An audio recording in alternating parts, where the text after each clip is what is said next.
Tech Sounds presents EduTrends.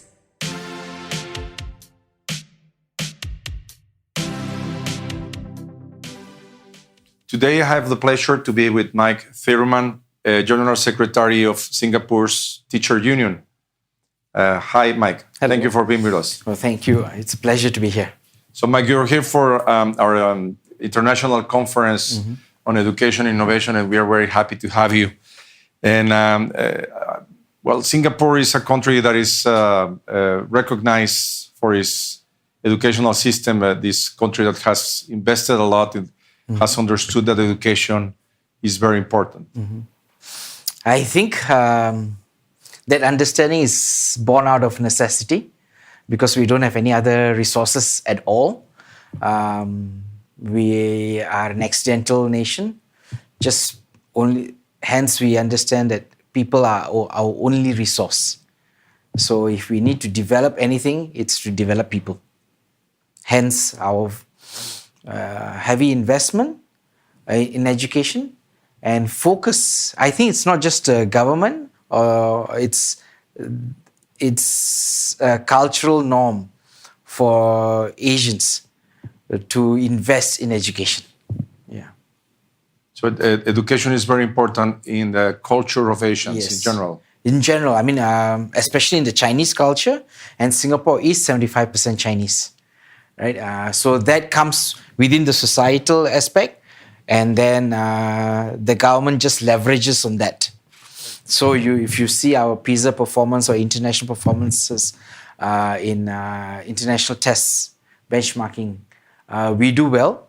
It's because there is a very close nexus from home and school to get that done. Yeah. Yes, I read once there was a cultural difference in the world, and that in the Occidental world, and maybe particularly in Latin America, but I think in other countries, the failure of a student is attributed to the student, and in Asian countries, the failure of the student is attributed to the family. Family, yes. Is that right? Yeah. I think parents take a huge responsibility and ownership over students' education, especially in the early years. After 15, 16 years old, thereafter is dependent on the child. But before that, it's what parents also bring to the table. Yeah, that's very interesting. And despite those cultural differences, what can we learn in Latin America, for example, from the Singapore model, the Singapore success in education? Nothing happens by accident. Right? It has to be curated, choreographed, and intentional. There must be a systemic effort. Right? You cannot have piecemeal approaches and expect things to work. There are no quick fixes. Everyone must understand that this is the direction we are heading towards, and every part of the system must work to achieve the goal. So in education, there is curriculum, there is technology, but a very key component are the teachers. Right? A lot of countries pay lip service to the importance of teachers. Everyone says the teacher is important, but you look at budgetary expenditure, resource endowment, in terms of teacher development, teacher recruitment, teacher retention, there is actually very little, right? But in Singapore, we understand the teacher is key. So from the recruitment aspect, from the very beginning, when we recruit the teachers, we select from the top 30th percentile of the cohort. Okay, and even that is very competitive. For every one teaching position, there would be 8 to 10 applicants in the 30th percentile, top 30th percentile, right? So from recruitment all the way in terms of career development, pre-service training, allowing teachers to develop when they are in service, there is a lot of emphasis. Yeah. One of the things that are more complicated in some countries, maybe it's not the case of Singapore, but I don't know, you can tell us. how do you get everyone to agree in the house? Because I think everyone agrees in the what's. Everyone agrees that we need a better education in general.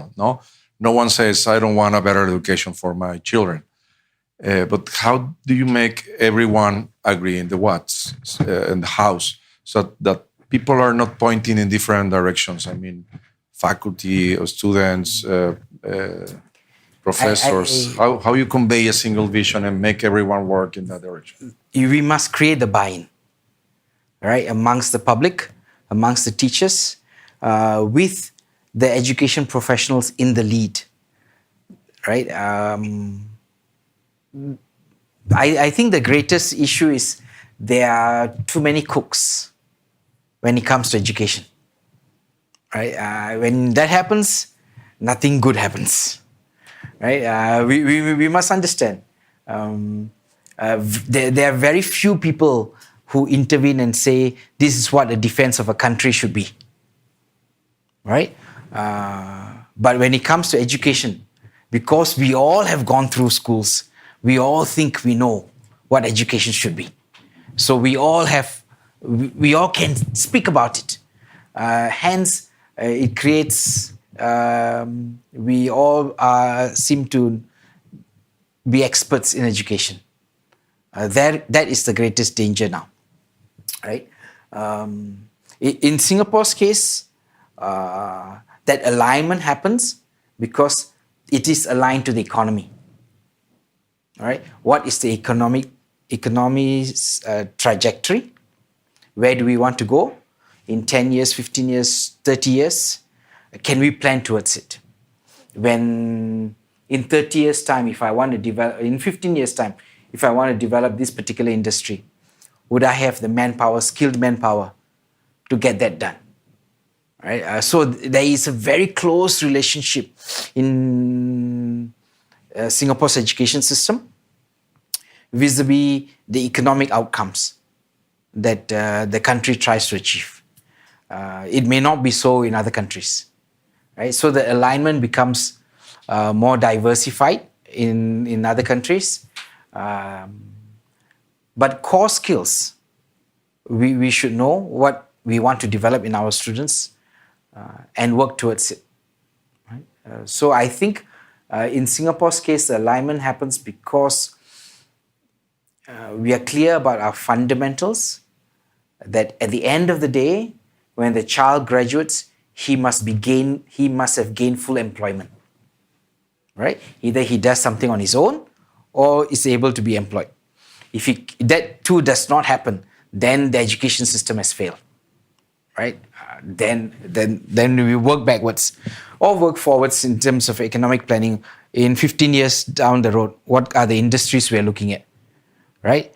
If you're still looking at car manufacturing as is now, 15 years down the road, it will be very different. But you're preparing the child for car manufacturing as is now.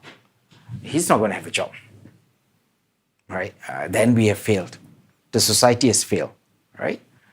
So I think that's where we are a bit clearer in what we need to achieve. Right? I think every country has to look at that and say, what do we foresee for our own country in terms of its growth areas?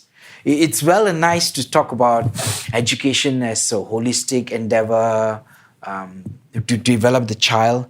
We all do that, right? And it must be done. But if it fails the child, and after graduating from a university, he's still unemployed, 1 year, 2 years, 3 years, you're going to have a major social issue, right? Youth unemployment. It's not something you would want. Yeah, especially youth unemployment among the graduates, right? While after grade 10, many of us may say, okay, I'm willing to do manual work. Okay, and there will always be some manual work to be done. I can do it. Okay, I'll be gainfully employed, not very high employment in terms of compensation, but gainfully employed. But a university student, a graduate of a university, is not going to say, I'm going to do manual work. I want to do some creative work. use my mind. So one of the key issues from what I'm learning here is that the different ministries of the government are talking to each other and are aligning their objectives. Going back to what you said about this field of education, that everyone thinks that understand what education is because we have all gone through maybe 12 years of education or whatever. How important is the empowerment of professors for this kind of education that you do in Singapore to work? I think teacher ownership, teacher leadership, teacher autonomy is very critical. Provided you have competent professionals, right? Autonomy comes with responsibility, right? So you cannot say, I want to be autonomous, but I don't take any responsibility. So in my mind, hence I went earlier, I mentioned about teacher recruitment, teacher development, because you develop a competent professional. Once you have developed the competent professional, let him do his job. But the issue world over is, do we have competent professionals in our classrooms? Right? Have we put a well-qualified person in front of us children? Right? Therein lies the issue. Because many of us have not done it, so everyone else wants to intervene. Once you have a professional, nobody tells a surgeon how to do his job. I'm not going to lie down in the operating table and tell him how to do it. He's competent, I trust. We lack that same trust because the competency is not clearly established. Sure. So in the case of countries that doesn't have that high level teachers, so many countries like in Latin America, I will say teachers doesn't come from that 30% on the top that you have in Singapore. What are as a consultant, because you also have been a consultant in several countries, what are the things that you can do to start to move things in the other direction? It must be multi-pronged. Okay, first we must understand that this is a priority. I must get the best people into the classrooms. Right? Then I invest in terms of recruitment, in terms of pre-service training, and in service training. Okay? What do we do with the people we already have? Raise their standards. Okay, as a unionist, I'm not going to tell you to fire them. Right? Raise their standards, build their competencies. Right? It's a mutual promise that we need to undertake this endeavor to raise their standards. Can we facilitate raising the averages up? Yes. You can use technology, you can reinvent your curriculum, you can produce enough materials, resources for an average teacher to improve his teaching skills. All that can be done. And that's how we actually did. When I'm talking about competent professionals and recruiting from the top 30th percentile, it has not always been the case in Singapore either. Right? We started this journey only in probably 1981, when we realized that we need to ensure that we need to have the best people as teachers if we want to revamp the education system. Right? And it was a journey. So while recruiting the good ones, we cannot run away from the fact that salaries have something to do with it. Okay? The problem with a lot of people is people say teaching is a noble job, you must do it with your heart, hence you should not talk about salary. I'm a pragmatic person. Right? Maslowian hierarchy tells you that if you cannot fulfill your basic needs, your higher needs cannot be attained. Teachers are humans, right? You cannot say that you must work for the cheapest salary base, lowest salary base, and do your best. That's not going to happen, right? So we must meet halfway to say we will reward, we will compensate, but these are the standards, right? This will be our contract, social contract, right? We're going to pay you this much, but we're going to expect this much, right? If you pay this much, you can only expect this much. And somebody has to take responsibility. So more payment without raising the standard maybe is a waste of money. No, why do it? Right? Because we all have a finite amount of resources, right? And every single penny must be spent well, right? So we made a choice in Singapore to say that if we wanted this quality teachers, then something has to give way.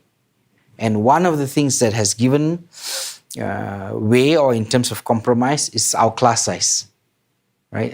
While the developed Western nations may perpetuate this notion of smaller class sizes, we actually have class sizes of 40. It's not necessarily small.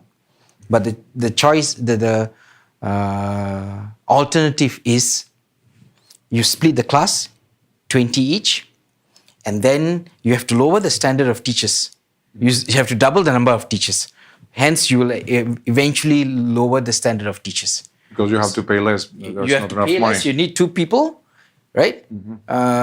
So instead of getting from the top 30th percentile, now you have to lower maybe up to even 50th percentile, right? Then you're back to square one. So it's a call that we made. We know our class sizes are higher than OECD averages, but would you prefer a qualified, well-qualified, good person in front of the 40 or average so-so in front of the 20? Make a judgment call, right? And if you present it that way, because people might be under the impression, no, you should be able to hire good people for even the 20.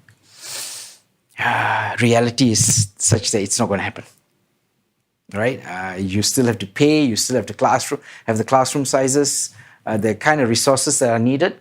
It's going to burst the government budget, right? So you have to adapt your pedagogy for bigger... You have to, right?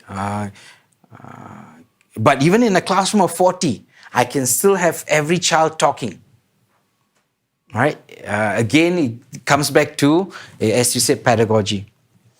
Is the teacher competent enough? Okay, most of them, if I use a craftsman example, most teachers have only one tool in their toolbox. That is the hammer, right? Everything, to teach everything and every child, they just hammer.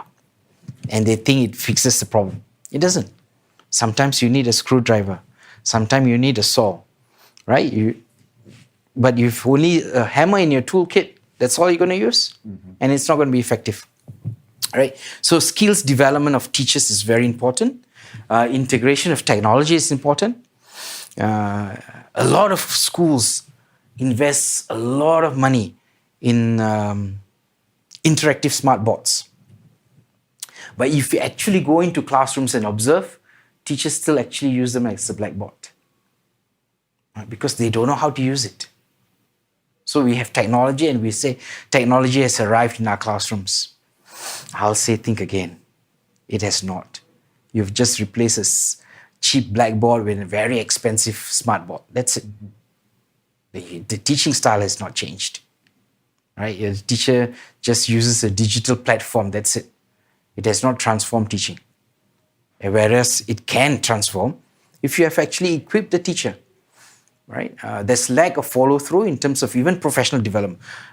Governments and schools spend a lot of money on professional development. The teachers go for a 2-day, 3-day workshops, come back to school. they go back to whatever they were doing before. Because there's no accountability, there's no ownership, there's no responsibility. Nobody's going to follow up, right? Nobody says, what did you learn? Can I see it in your classroom tomorrow? Okay, and we will see whether we can actually get this done. It doesn't happen, so... As the General Secretary of the Singapore's Teacher Union, what do you think teacher unions in the world should be fighting for? We should be, as teachers, have our students' growth and development at the core. Okay? And start from there, you will not go wrong. Okay? If you think that as a teacher unionist, we should only be focused about teachers' welfare and compensation, we are starting with the wrong end in mind. Okay? If you start from the child and work backwards, and my take is... The child at the center. Child must be. If there's no child, I don't have a vocation. I mean, even if I say you still need to pay me well and all that, but teaching is still a vocation, right? It's still a noble profession, right? It starts from the child. And if there's no child, there's no teacher, right? So coming back, put the child at the center, and then in my mantra is teacher well-being is student well-being. If the teacher is not well-equipped, if the teacher is not of the right frame of mind, nothing's going to go well in the classroom. And eventually the children suffer. Right? So, how do we ensure that we prepare our children for their future? Then equip the teachers with those skills and resources that's necessary to get the job done. Right? Teacher stress, teacher burnout, it's not merely about workload. It's about being demoralized. Right? Once you have a demoralized teacher, no matter what you do, you're not going to get the kind of student achievement we want. Right? So focus on the teacher from the policy perspective. Right? If you we have this simple saying in Singapore: the principals take care of the teachers take care of the students. If from outside you want to take care of the children, you're not going to do that. Because the four wall, the teacher is in charge. We can do whatever we want with policy instruments and levers. Ultimately, if the teacher does not agree, it's not going to work. So focus on developing the teacher and let the teacher take care of the child. It's our job, it's my job as a teacher to look after the children, not the principal per se, not the policy, not the minister. So that should be the fight so far, the unions today, fighting for that. You were addressing something interesting, that is teacher reputation. I imagine that being a teacher is a well-regarded profession in Singapore. Was it like that like 40 years ago in the 80s when you started with this? Or? It was probably prior to 1960s. And then from 1960s to 1980s, it slowly went down. That's also because of the economic growth of Singapore. Good people were able to find better jobs elsewhere, more well-paying jobs. So the talent went elsewhere, not into public service, right? Prior to that, if you were a civil servant, wow, right? Prior to 1960s, if you're a civil servant, you have a job made for life, right? It's the thing to aim for. But from 1965 to about 1980, 85, as Singapore's economy grew, young people had better opportunities elsewhere, outside of the civil service, right?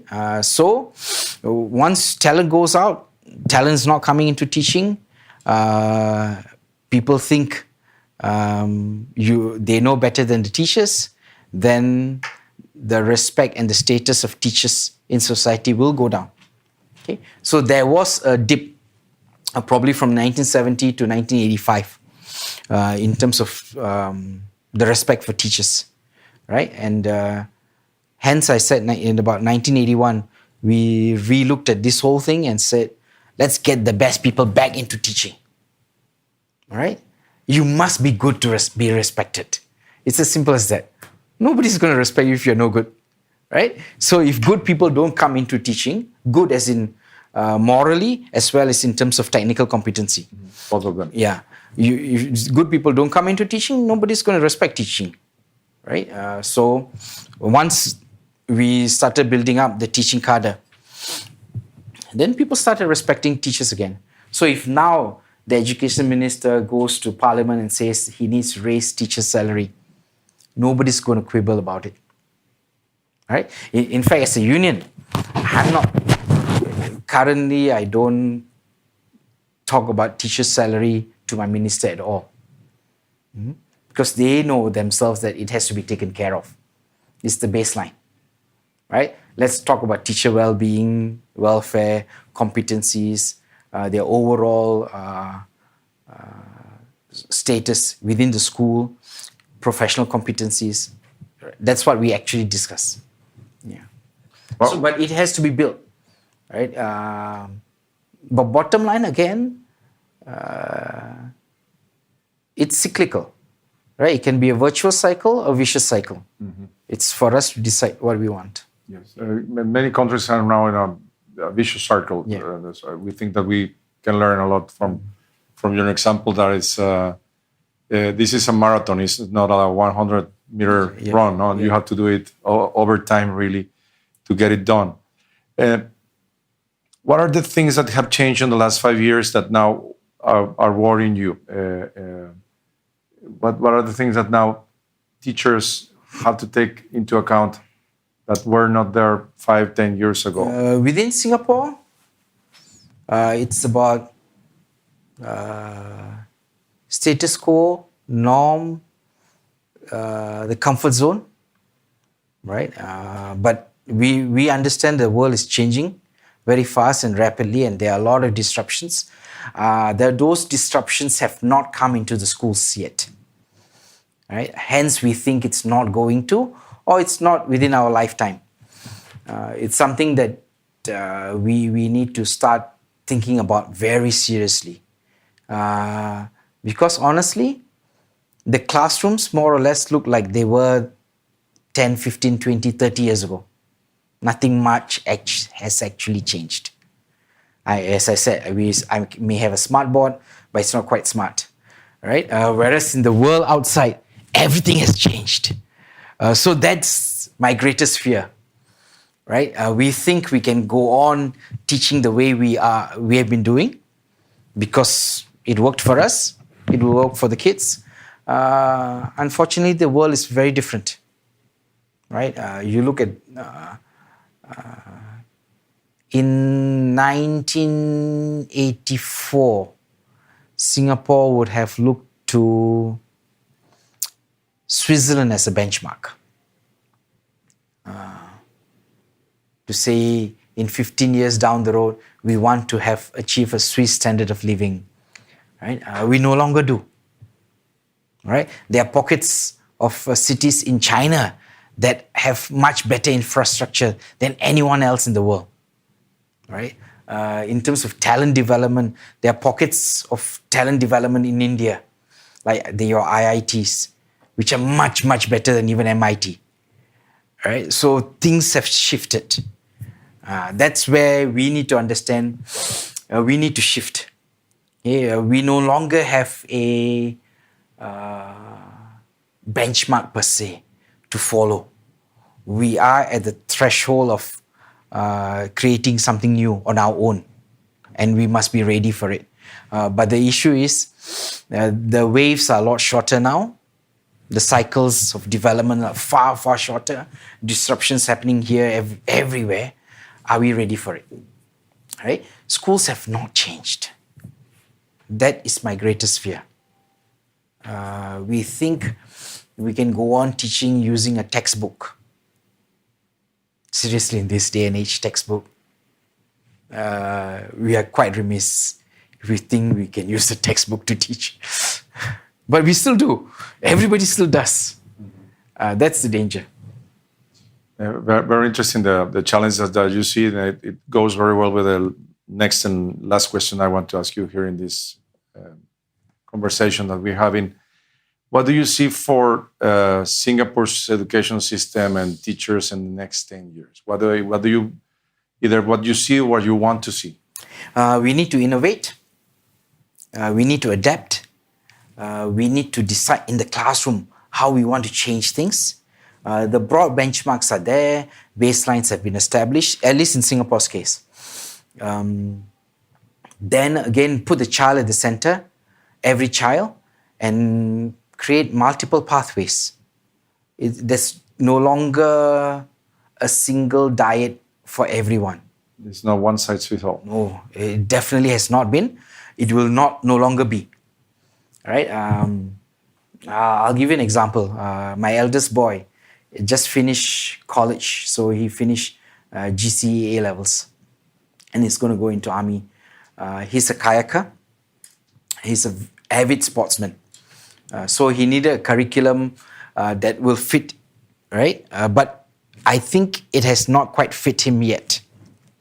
He has different interests, which in the compartmentalized world of teaching and even universities cannot be matched, right? Engineering is engineering, science is science, chemistry and literature don't meet. Everything is in silos. Silos, right? You look at, that's how our curriculum is, all right? And at the university, if you're trying to merge them, it's a huge chaos you're creating in the minds of children because they have studied it this way. We need to start opening up to say that if you want to study science, chemistry and literature, you should be able to, right? All that, it has to be inter and multidisciplinary, right? And this notion that you actually mentioned this, in whatever we pursue, we need to think like the disciplinarian, right? If you're studying mathematics, think like a mathematician, right? It's a fundamental skill that we all lack and we have not done it because we teach content, maths, as if it's knowledge. That is our greatest problem. It is a solution to a problem. Pythagoras' theorem is a solution to a problem that he encountered 2,000, 3,000 years ago and he solved it. Right? If you present it that way, then every discipline is solving some problem. Right? Then we would be in a better place. That's very interesting. When I said it was the last one, but I want to ask you one more. Sorry. You know that many people said, and many organizations said that in the next years we will be changing a lot of jobs because of disruption from automatization, computer science, IT, robots, artificial intelligence. So we may be changing every 3 years of jobs. And some jobs, even if they will exist, they will change a lot in nature because the competencies that you need to fulfill those jobs will change in nature. Is there something that Singapore is doing to be prepared to retrain people for that future? That is actually key. This notion of lifelong learning is being embedded in every layer of society, right? So we no longer talk about employment. We talk about employability, right? How do you stay employable, right? Skill sets, whether you are self-employed or employed by somebody else, right? So the Singapore government has actually invested a lot of money in training and retraining people. The universities, the polytechnics, actually all the 5 polytechnics that we have and the institutes of education have started continuous education programs for adults to go. We've started a university for working adults.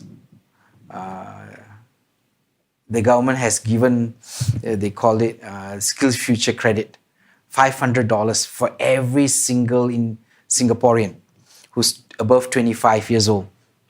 He's given $500 to go learn something. A year? Anything.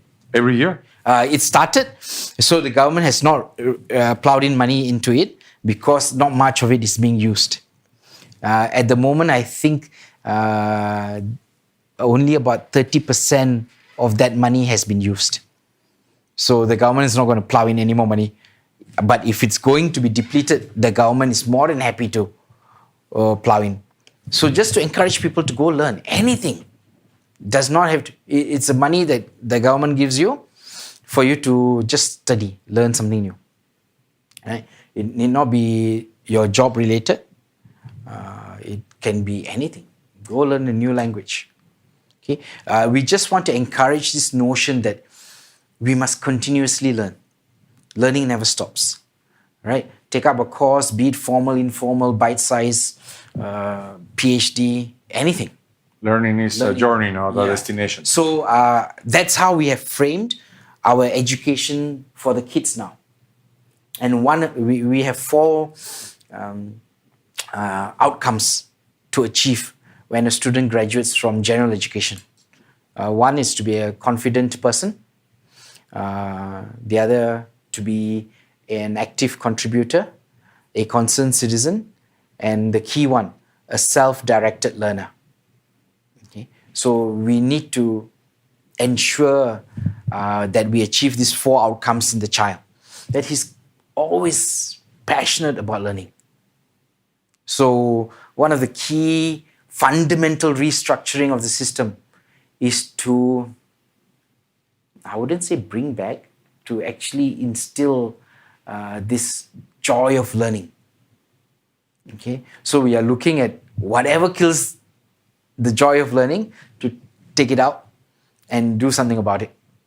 And it is a serious endeavor for us. So it's something the teachers have to learn. It's no longer I need to study because I have an exam to pass. If that's the way I'm gunning my teaching, I am failing.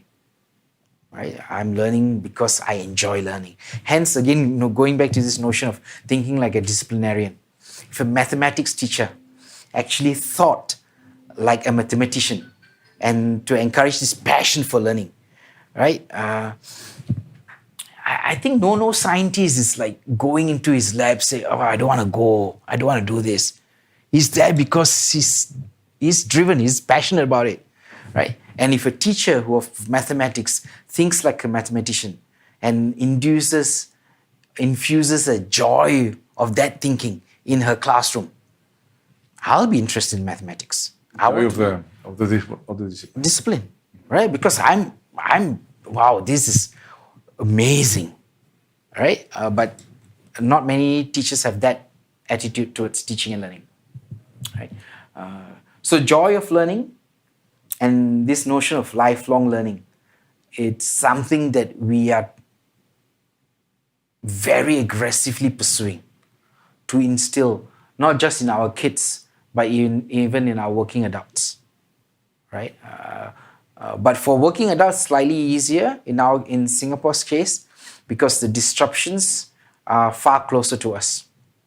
We see it every day. Today's job gone tomorrow, right? Today the industry is here, the factories are here. Tomorrow they're no longer there, right? We used to say, all the low-level manufacturing jobs went to China. So we focus on the high end of the supply chain, right? But now China does A to Z. Then what do? Right? So things have completely changed. You need to innovate all the time, right? Innovation is actually no longer a luxury. It's no longer for the cream of the crop. Everyone has to. Everyone has to. Yeah. Well, someone said that the future is here, but it's not distributed evenly. And I think that we can see that part of the future in Singapore. Very interesting talk for all of us to see how to align an educational system and how to think for the future of reinventing everything and every one of us. Thanks a lot for this talk, Mike. Sorry I spoke too much, but again, I'm passionate about this. We're all.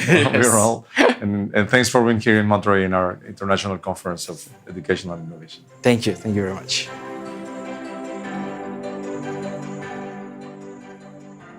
For more information, visit observatory.tech.mx/EduTrends podcast. Thanks to Tecnológico de Monterrey and the Tech Sounds team. Tech Sounds producer, Miguel Mejia. EduTrends producer, Esteban Venegas and Christian Guijosa. Post-production, Max Perez. Stay tuned for the next episode of EduTrends and visit Tech Sounds in your favorite podcast app for other great shows and content.